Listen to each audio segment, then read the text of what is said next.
বাংলাদেশ আর্মির গাড়ি থেকে তাক করে রাখা বন্দুক বিসিবির একাডেমি ভবনের দিকে। দেখতেই পাচ্ছেন শেরেবাংলায় সেনাবাহিনীর টহল। গেল দুদিন ধরে বিসিবিতে হাজারো মানুষ অবাধে প্রবেশ করছেন। আজ থেকে শুরু হয়েছে বাংলাদেশ এ দলের অনুশীলন। মুশফিক মিরাজরা মাঠে অনুশীলন করছেন, সেখানেই চেনা অচেনা অনেকেরই অনুপ্রবেশ।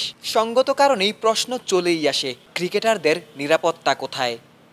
আমি একদম দায়িত্ব নিয়ে বলতে চাই, বাংলাদেশের প্লেয়াররা সবচেয়ে বেশি সেফ এবং সিকিউর ফিল করেন মাঠের মধ্যেই। কারণ বাংলাদেশের প্লেয়ারদের সেই বিশ্বাস, সেই ভরসা এবং সেই মানসিক শক্তিটা রয়েছে যে বাংলাদেশের মানুষ, আপামর জনগণ, whatever their political view is, Bangladesh cricket টিমকে তারা ভালোবাসে, বাংলাদেশ প্লেয়ারদের তারা ভালোবাসে এবং বাংলাদেশ ক্রিকেটে সবাই তাদের সাপোর্টে রয়েছে।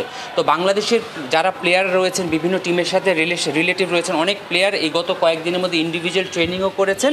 আমরা এই মাঠের মানুষ, আমরা মাঠে সেফ সিকিউর ফিল করি এবং আমরা বিশ্বাস করি মাঠে কোনো ধরনের এখন পর্যন্ত কোনো সমস্যা নেই এবং হবে না। শুরুতেই বলা হয়েছে বিসিবিতে বাংলাদেশ সেনাবাহিনী টহল দিচ্ছে। গেল 6 আগস্ট থেকে নিয়মিত টহলে রয়েছেন সেনা সদস্যরা। দায়িত্বরত আনসার সদস্যদের দিক নির্দেশনা দিচ্ছেন। দ্রুতই পরিস্থিতি স্বাভাবিক হবে বলেই মনে করছেন cricket operations in charge Shahriar Nafees. Bangladesh আর্মির যেই পেট্রোল টিমটা আছে, এইটা গত 6 তারিখ থেকেই অলমোস্ট রেগুলারই সকালবেলা একটা পেট্রোল দিয়ে যায়। এটা তাদের রুটিন ওয়ার্ক।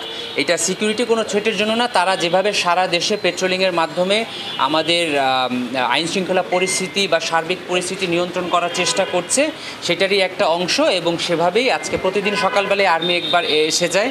এবং যেহেতু গতকালকে বাংলাদেশ আনসার অফ ভিডিপিকে আইনশৃঙ্খলা পরিস্থিতি এবং ট্রাফিক পরিস্থিতি রক্ষা করার দায়িত্ব দেওয়া হয়েছে, আমাদের এইখানে যে আপনারা জানেন যে আমাদের আনসার বাহিনীর সদস্যরা বাংলাদেশ ক্রিকেট বোর্ডের নিরাপত্তার দায়িত্বে থাকে।